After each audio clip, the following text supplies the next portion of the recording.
comment ça va? Comme ça.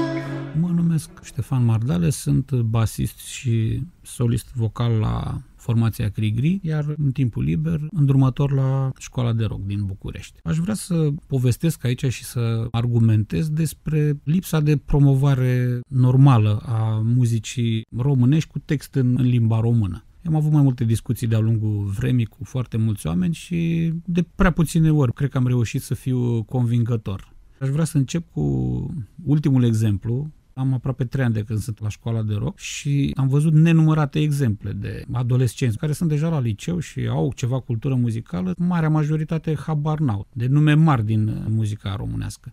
Ultimul care m-a lăsat mască efectiv a fost Bogdan, un tip de 30 de ani. I-am arătat eu o melodie de Van Halen, poate vrea să o cânte. Și el a ascultat-o, nu știa, și mi-a zis, ce fel cântă ăștia străini ăștia? Noi nu suntem în stare de așa ceva. Bun, și imediat m-am dus, erau oarecum și asemănătoare melodiile, cu 10 arici înamorați. Un cântec al lui Dan Andrealdea. L-a ascultat siderat. Deci nu s-a uitat nici în stânga, nici în dreapta și la sfârșit nu credeam că există așa ceva în România. Cântecul fiind de 30 ceva de ani. Sună și extraordinar, ce-i drept, cum sună mai toate producțiile lui Aldea. Deci am rămas surprins, dar el și cântase în liceu, ce cântam numai în engleză. Deci el născut în 1980, și are chiar 81, cred. Și mi-a zis că el până la 20 de ani nu știa că există muzică românească. Pare incredibil cuvintele lui. Și eu am rămas interzis. Același cântec l-am folosit acum vreun an și ceva. Era o serbare și erau foarte mulți elevi în școala de rock și am zis să fac un test așa, să văd dacă au auzit tot de aceeași piesă de 10 arici înamorați. Și din 28 de copii sau 30, unul singur auzise de Dan Andrealdea. Niciunul n-a auzise cântecul pe undeva și în rest, vreo câțiva dintre ei, cuvântul a fost genial cântec. Un alt exemplu, le-am dat să traducă Knocking on the Heaven's Door în limba română.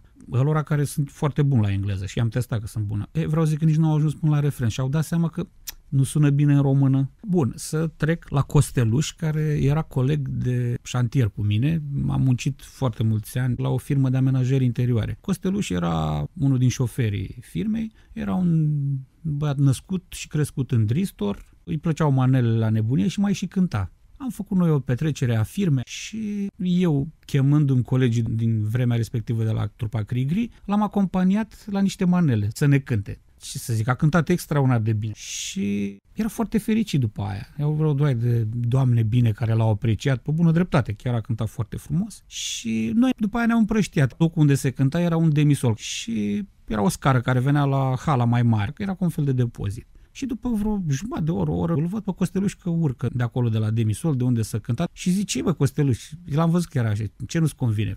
Au dat-o pe de-alea intelectuale. Eu acum curios să văd ce să aleg.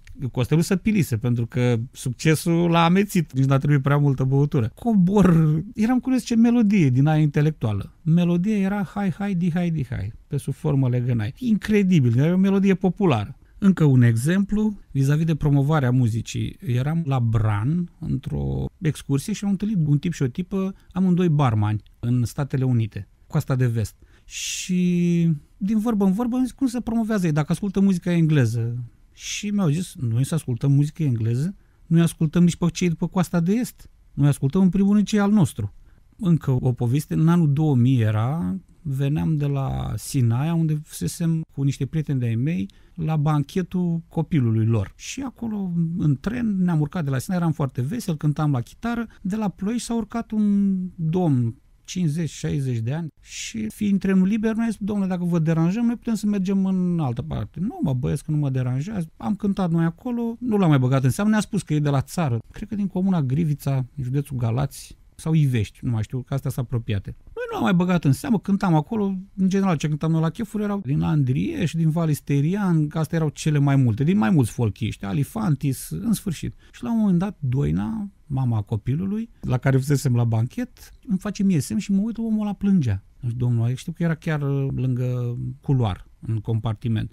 M-am oprit din cântat și am zis, domnule, dragă, noi putem să mergem, v-am spus, dacă mergem, e liber trenul. Și la care el zice, nu mă băieți, ce cântece frumoase aveți. Zic, dar n-aveți televizor, n-aveți radio acolo la țară? Cum să n-am? Am și televizor, am și radio, urlă toată ziua prin curte.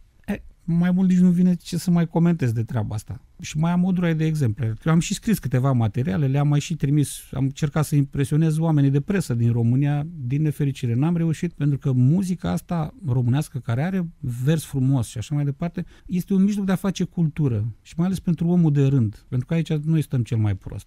Și cu bani puțini. Și facem festivaluri de miliarde, dar ales pentru o foarte mică parte din oamenii de la noi. Mă numesc Ștefan Mardale, sunt solist vocal și basist al grupului Crigri și îndrumător la Școala de Rock din București. Comment ça va? De Anca Ionescu și Raluca Rădulescu.